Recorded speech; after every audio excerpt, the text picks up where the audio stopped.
নমস্কার বন্ধুরা, আবার এলাম আপনাদের সামনে আমার ইউটিউব চ্যানেলে।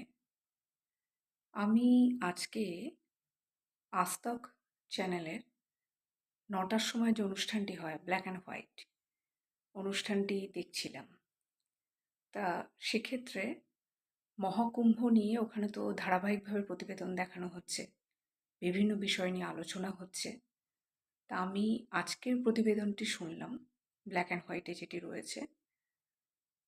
তো সেক্ষেত্রে দেখানো হচ্ছিল যে মহাকুম্ভের বিপর্যয় ঘটে যাওয়ার পরে বেশ কিছু মানুষের দুরবস্থার ব্যাপারটা। অনেক মানুষ তাদের প্রিয়জনকে খুঁজে পাচ্ছেন না, এখান থেকে ওখানে ঘুরে বেড়াচ্ছেন, পুলিশ প্রশাসন সঠিক তথ্য দিতে পারছে না, মানে খুবই ভেঙে পড়েছেন, প্রচণ্ড কাঁদছেন, অনেকে খুব হতাশ হয়ে পড়েছেন। তো এই রকম অবস্থাতে কি করণীয়, সেটাই হচ্ছে আজকে আমার চ্যানেলের বক্তব্য বিষয়। বন্ধুরা,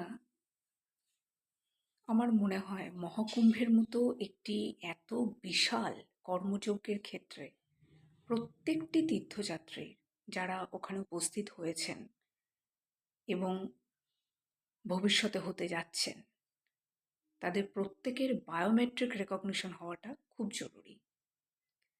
আমরা যারা প্রতিযোগিতামূলক পরীক্ষাতে অংশ নিয়েছি বা এখনো নিচ্ছি, আমরা লক্ষ্য করেছি লাখ লাখ প্রতিযোগী যখন একটি প্রতিযোগিতায় অবতীর্ণ হয়, তখন প্রতিযোগিতা নেওয়ার দায়িত্ব যাদের উপরে রয়েছে, অর্থাৎ সেই অথরিটি, সেই সংশ্লিষ্ট কমিশন, তারা কিন্তু প্রত্যেকটি প্রতিযোগীর বায়োমেট্রিক রেকগনিশন করে।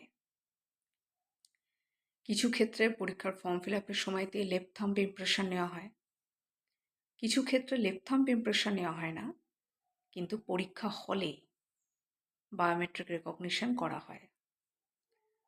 যখন অনলাইন পরীক্ষা ছিল না, তখন পরীক্ষা হলে লেফট থাম্ব ইমপ্রেশন দিতে হতো, ছবির সঙ্গে ম্যাচ করানো হতো। এখন অনলাইন পরীক্ষা চালু হয়েছে অনেক ক্ষেত্রেই, সেক্ষেত্রে পরীক্ষা হলে নির্দিষ্ট রুমে ঢোকার আগেই তোমার স্ক্যানিং হয়ে যাচ্ছে। সেখানে আইবলেরও একটা ছাপ নেওয়া হচ্ছে, কম্পিউটারে সেটা রেখে দেওয়া হচ্ছে, যেরকম আধার কার্ডে করা হয়। তো এই রকমভাবে প্রত্যেকটি তীর্থযাত্রী যারা মহাকুম্ভে উপস্থিত হতে যাচ্ছেন এবং আগে যারা উপস্থিত হয়েছেন, তাদের ক্ষেত্রেও করতে পারলে সব থেকে ভালো হতো। যদি এইভাবে বায়োমেট্রিক রেকগনিশনটা নেওয়া হতো, তাহলে পরে প্রত্যেকটি তীর্থযাত্রীর খবর প্রশাসনের কাছে থাকতো। এই বিপর্যয় ঘটে যাওয়ার পরে অনেক মৃতদেহকে শনাক্ত করা যাচ্ছে না, তাহলে শনাক্ত করা সম্ভব হতো এবং আধার কার্ডের বায়োমেট্রিক রেকগনিশনের সঙ্গে মিলিয়ে সম্ভব হতো। অথবা ডিএনএ টেস্টের ব্যবস্থাটা যদিও এখনও করা যায়, ডিএনএ টেস্টের মাধ্যমেও এখনও মৃতদেহের শনাক্ত করা যায়, তবে সেটা তো অনেক সময় সাপেক্ষ ব্যাপার এবং খরচা সাপেক্ষ।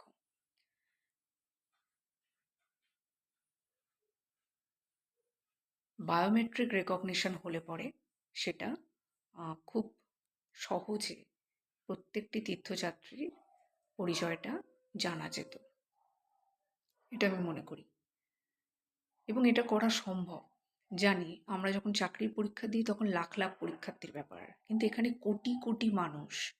কিন্তু কম্পিউটার যন্ত্রগণক, তার জন্য কি অসম্ভব? কোনোটাই অসম্ভব নয়। এখন তো আবার এআই চলে এসছে, সে তো সমস্ত কাজকে আরও সহজ করে দিচ্ছে। এক্ষেত্রে আরও কয়েকটা বিষয় আমি তুলে ধরব। সেটা হচ্ছে মহাকুম্ভে যে বিপর্যয়টা ঘটল, সেই বিপর্যয়টার ঘটতে পারে এরকম একটা অনুমান কিন্তু আগে লাগা উচিত ছিল। কর্তৃপক্ষের তরফ থেকে এই ব্যাপারটা আগে ভাগেই আন্দাজ করা উচিত ছিল, কারণ কোটি কোটি মানুষ যেখানে একসঙ্গে সমবেত হতে যাচ্ছে, সেক্ষেত্রে বিপর্যয় ঘটা কোনো অস্বাভাবিক ব্যাপার নয়। এবং আমরা এর আগেও বিভিন্ন মন্দিরে জমায়েতের ক্ষেত্রে এরকম ছোটোখাটো বিপর্যয় লক্ষ্য করেছি। এমনকি কুম্ভের ক্ষেত্রেও ছোটোখাটো বিপর্যয় আগে ঘটে গেছে। এবার তো মহাকুম্ভ, অনেক বেশি সতর্ক হওয়াটা দরকার ছিল প্রশাসনের, যেটা প্রশাসন হয়নি। এখন তো বিচার বিশ্লেষণ হচ্ছে, বেশ কিছু ত্রুটি ধরা পড়ছে প্রশাসনের তরফ থেকে। অনেকে অভিযোগ করছেন ভিআইপি ট্রিটমেন্ট নেওয়ার ফলে এসব ব্যাপারগুলো আরও ঘটেছে, সাধারণ মানুষের দিকে নজর দেওয়া হয়নি।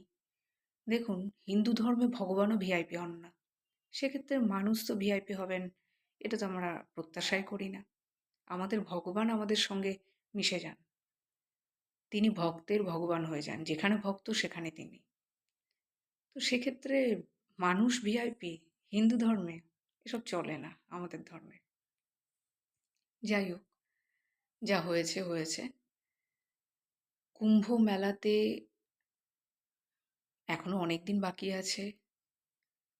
একটা ব্যাপার আমি লক্ষ্য করছি, যেটা খুব আশাপ্রদ ব্যাপার, যে এত বড় বিপর্যয়, এত মানুষের মৃত্যুর পরও এখনো মানুষ কুম্ভ মেলাতে যাচ্ছেন, মহাকুম্ভের পুণ্যের অংশীদার হতে যাচ্ছেন, যেটা অত্যন্ত আনন্দের বিষয়। এটাই আশা করেছিলাম। 144 বছর পর পর যে পরিক্রমাটা হবে, সেটা এত সহজে যদি গুরুত্ব হারিয়ে ফেলে, তাহলে কি করে চলে?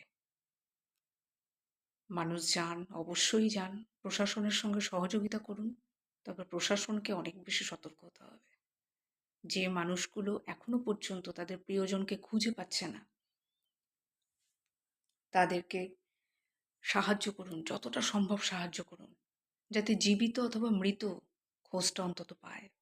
এবং প্রশাসনকে আমরা সবাই যেন সাহায্য করি, যারা হয়তো সেই মানুষগুলোর খোঁজ পেয়েছি বা রাস্তায় কখনো দেখা হয়েছে বা কিছু একটা, তারা যেন প্রশাসনকে সঠিক তথ্য দিয়ে জানান যে এই মানুষগুলোকে আমরা একটা সময় দেখেছিলাম কখনো। তাহলে তাদের পরিবার পরিজনের কাছে খবরটা চলে যাবে ঠিক সময় মতো। অসহায় মুখগুলোকে যত দেখছি, তত ভেতরটা কুঁকড়ে যাচ্ছে। এটা তো মানা সম্ভব হচ্ছে না। তাদেরকে সাহায্য করুন। আর যারা হারিয়েছেন তাদের প্রিয়জনকে, তাদের বেদনার শরিক হন। এই হারানোর তো ক্ষতিপূরণ হয় না, আমি আগেই বলেছি, কিন্তু তাদের বেদনাটাকে, তাদের যন্ত্রণাকে তো শেয়ার করে নেওয়াই যায়। সেটা যেন আমরা অবশ্যই করি। আর রাজনীতি দয়া করে করবেন না। মৃতের সংখ্যা নিয়ে রাজনীতি হচ্ছে, প্রশাসন মিথ্যে তথ্য দিচ্ছে এমন অভিযোগও আসছে। সত্যি তথ্য সামনে আসুক, কিন্তু রাজনীতি দয়া করে করবেন না। এটা রাজনীতি করার জায়গা নয়। আর প্রশাসন সঠিক তথ্য দিন। দুর্ঘটনা ঘটেছে, অনেক কিছু ঘটতে পারে, আমরা এটা আন্দাজ করেই নিয়েছি। আমাদের কাছে লুকিয়ে রাখার কোনো দরকার নেই, সঠিক তথ্য দিন। আমরা প্রশাসনকে একতরফা দায়ী করছি না মহাকুম্ভের বিপর্যয়ের জন্য। সবার দায় আছে। তীর্থযাত্রীদের নিজেদের দায় আছে, রাজ্য প্রশাসনের দায় আছে, কেন্দ্র প্রশাসনের দায় আছে, সবার দায় আছে। কোনো একক ব্যক্তি এর জন্য দায়ী হতে পারে না, বা একটা প্রশাসনই শুধু এর জন্য দায়ী, এটা হতে পারে না। আর এক্ষেত্রে আমি বলবো, প্রত্যেকটি জমায়েতের ক্ষেত্রে প্রত্যেকটি মন্দির কর্তৃপক্ষ, মেলা কর্তৃপক্ষ, ভারতবর্ষের সর্বত্র যেখানেই হচ্ছে, যেন প্রত্যেকটি মানুষ যারা আসছেন, আবাল বৃদ্ধ বনিতা, তাদের প্রবেশ পথেই, একদম এন্ট্রি পয়েন্টেই যেন বায়োমেট্রিক রেকগনিশন বাধ্যতামূলক করা হয়, যার ফলে প্রত্যেকটি মানুষের সঠিক তথ্য থাকবে। এবং অতিরিক্ত ভিড় ম্যানেজমেন্ট করার ক্ষেত্রে অনেক সংহত পরিকল্পনার দরকার আছে।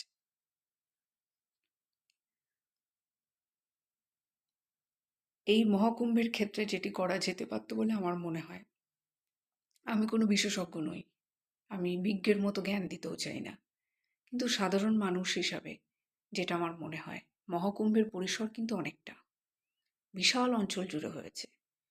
অনায়াসেই সেখানে অনেকগুলো সারি করে দেওয়া যেত। আমাদের দুর্গাপুজোর সময় যখন প্রচণ্ড ভিড় হয়, সমস্ত প্যান্ডেলে প্যান্ডেলে সারি করে দেওয়া হয় এবং বেশ কিছু নিয়ম মেনে মানা হয়।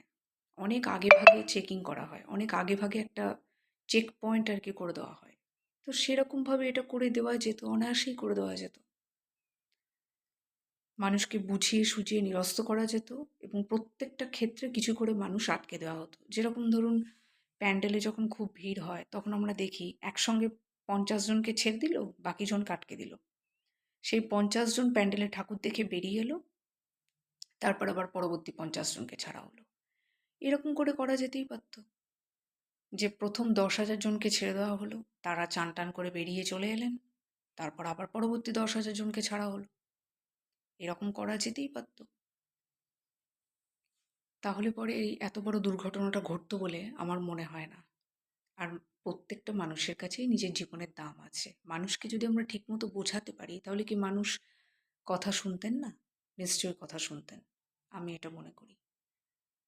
আর এখনো মানুষকে বোঝানো যায়। সেই বোঝানোর কাজটা আমাদের করা উচিত। যারা তাদের প্রিয়জনকে হারিয়েছেন তাদের কাছে গিয়ে করজোড়ে ক্ষমা প্রার্থনা করুন। এটা খুব দরকার। কারণ মানুষই মানুষের বিপদে পাশে থাকে এবং মানুষ ক্ষমাও করে দেয় যদি অন্যায় করা হয়। কেউ তো ইচ্ছা করে কাউকে মারে না। তাই গিয়ে তাদের কাছে করজোড়ে ক্ষমা প্রার্থনা করুন এবং তাদেরকে যতটা সম্ভব সাহায্য করুন। আর্থিকভাবে শুধু সাহায্য করলেই তো হয় না, মানসিকভাবে সাহায্য করাটাও খুব জরুরি। কেউ মা বাবাকে হারিয়েছেন, কেউ স্ত্রীকে হারিয়েছেন, কেউ স্বামীকে হারিয়েছেন, কেউ সন্তানকে হারিয়েছেন। আর যারা জীবিত আছেন, অনেকেই আছেন এখনো পর্যন্ত জীবিত আছেন, হয়তো ঘুরে বেড়াচ্ছেন, ঠিকমতো জায়গাতে পৌঁছতে পারছেন না, তাদেরকে যতটা তাড়াতাড়ি সম্ভব তাদের আত্মীয়দের সঙ্গে মিলিয়ে দেওয়া হোক। এটা একটা অত্যন্ত গুরুত্বপূর্ণ একটা কাজ এবং খুব দ্রুততার সঙ্গে করার দরকার। না হলে পরে আরও বিপদ ঘটতে পারে ভবিষ্যতে। আর যদি এমন কোনো মানুষ এখনো থেকে থাকেন যিনি আত্মীয় স্বজন পরিত্যক্ত হয়ে গেছেন কিন্তু ইমিডিয়েট তার চিকিৎসার দরকার, সেই মানুষগুলোকে খুঁজে বের করে সবার প্রথমে তাদের চিকিৎসার ব্যবস্থা করা হোক। নইলে জীবন সংশয় হতে পারে বা বড়সড় কোনো ক্ষতি হয়ে যেতে পারে। আর মহাকুম্ভে যান, প্রশাসনকে সহযোগিতা করুন এবং অনেক ক্ষেত্রে গুজব রটছে, আমি আজতকের অনুষ্ঠান থেকে যেটা জানতে পারলাম, গুজব রটছে প্রশাসন নাকি যেতে দিচ্ছে না, এখানে আপনি যাবেন না, ওখানে এই করবেন না, গেলে আপনি হারিয়ে যাবেন, এই হবে ওই হবে। দেখুন, রাজনৈতিক স্বার্থ, সংকীর্ণ স্বার্থ, সেটাকে এই মুহূর্তে মন থেকে মুছে ফেলুন। যারা হিন্দু রয়েছেন তাদের সবার কাছে মহাকুম্ভের গুরুত্ব আছে, আপনি যে দেবদেবীকেই মানুন না কেন, আর যে রাজনৈতিক দলকেই মানুন না কেন, এইসব করবেন না। এটা অত্যন্ত ক্ষতিকর। আপনি আপনার ধর্মের ক্ষতি করছেন, ধর্মের অনুসারী মানুষদের ক্ষতি করছেন, বিভেদ তৈরি করছেন। এটা একদম করবেন না। আজকে আপনি যেটা করছেন সেটা পরবর্তীকালে অন্য কেউ করবে। যখন আপনার টার্ম আসবে তখন আপনি বুঝবেন। তো এগুলো দয়া করে করবেন না। মহাকুম্ভের শরিক হন। সমস্ত রাজনৈতিক দল এখানে রাজনৈতিক বিভেদ ভুলে মহাকুম্ভের শরিক হন। যাদের আস্থা আছে তারা যান, চান করুন, কিন্তু মিথ্যে কথা রটাবেন না। এটা অত্যন্ত অনুচিত কাজ। এবং আসুন মহাকুম্ভের বাকি দিনগুলোকে আমরা সুন্দরভাবে সম্পন্ন করি।